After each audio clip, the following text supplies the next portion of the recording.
Christmas. They would start at the first weekend in December, and they would have 3 days of rallies, singing, dramas, all the Christmas activities was totally centered around the birth of Jesus.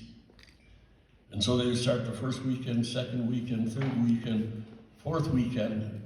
That was the grand finale of the whole celebration. And we did all of our baptisms, Pastor, on that one day for the whole year.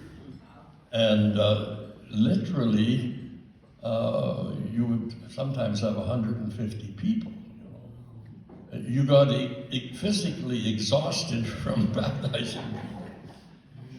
So it was that Christmas, 1973, and I was getting ready to go down to the creek that had been dammed up the night before, and we had a problem. Mary was really sick.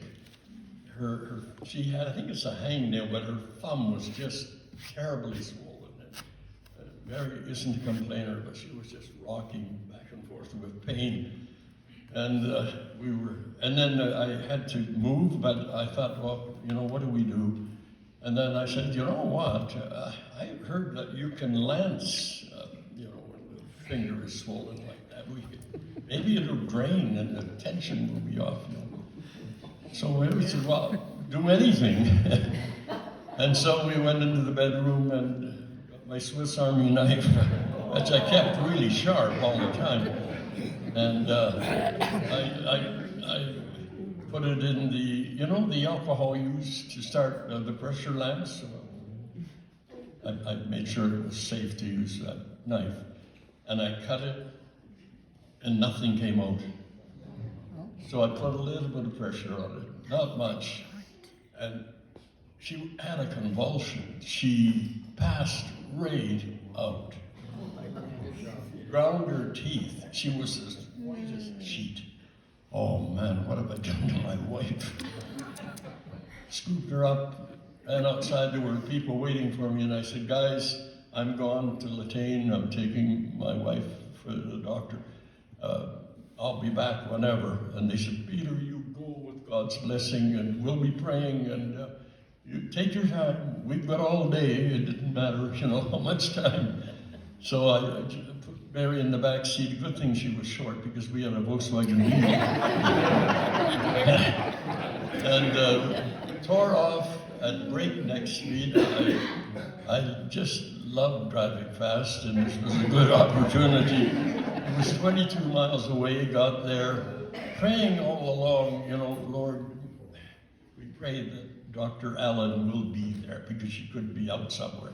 We need help, And so we get there, Dr. Allen is there, and she was so kind. And I was a little worried about that cut beside the wound. Is she going to wrap my knuckles, And she said, no, Peter, you did the right thing. You really did, she said. But it isn't quite ripe enough, She said, I've done that myself. Don't feel bad. But, she's going to need penicillin. And penicillin was fairly new in 65.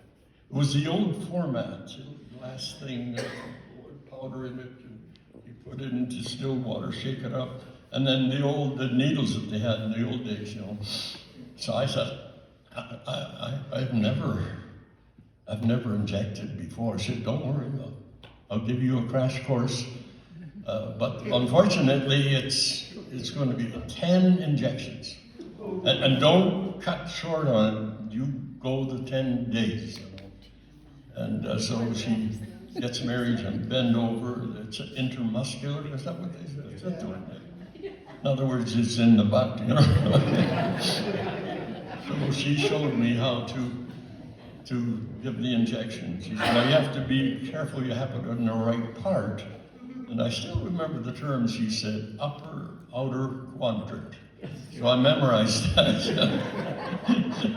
So when we got home to our home in Setone, when I got home, everybody was so excited that Mary was going to be better. And so we went down and had a wonderful time at baptismal there. And I still remember just that feeling of worship, as these dear people sang the hymns as these people were baptized. I gave Mary 5 shots, and we both agreed that's enough. It was so painful for her. That was a water-based kind of penicillin, and I think it spreads the fibers. Very painful, and I think I was gentle, but maybe lack of technique played into it. So 5 injections, and we decided no more. And I agreed. I wasn't enjoying making her suffer. Unfortunately, I had a poultry project, and my chickens got sick. They had an infection. And I have these 5 penicillin things. So I thought, we can't allow these things to go to waste. And so I figured out if I use 1 injection, I injected 10 chickens. So I finished off the 5 remaining injections, and then can you believe it? That infection came back with a vengeance. It had really cleared up. The swelling had gone down, and the color was. But we got back to Latane, to the hospital, to see Dr. Allen. I was really fearful. Now, what is she going to say to me? And anyway, she said, "Oh, Peter, Mary, I told you, do all 10 injections. And you know what? Now we have to start all over again." And she said, "Now you've got 5 injections back at your home there. So I'm going to give you another 5. And I said, "Well, I've got a problem." I said, I had some patients, and you didn't inject people? And I said, "No, chickens." I thought she was going, but she laughed so hard. I'm sure she's told that story 1,000 times. So we go back, and 10 more injections. Poor Mary. I lived. We made it.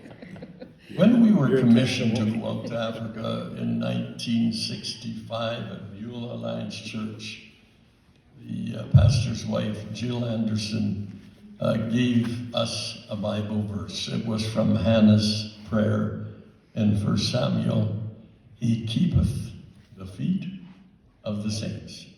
He keepeth, he protects," and I'm sure more than the feet is your walk and so on. And over these many, many years, God has looked after us.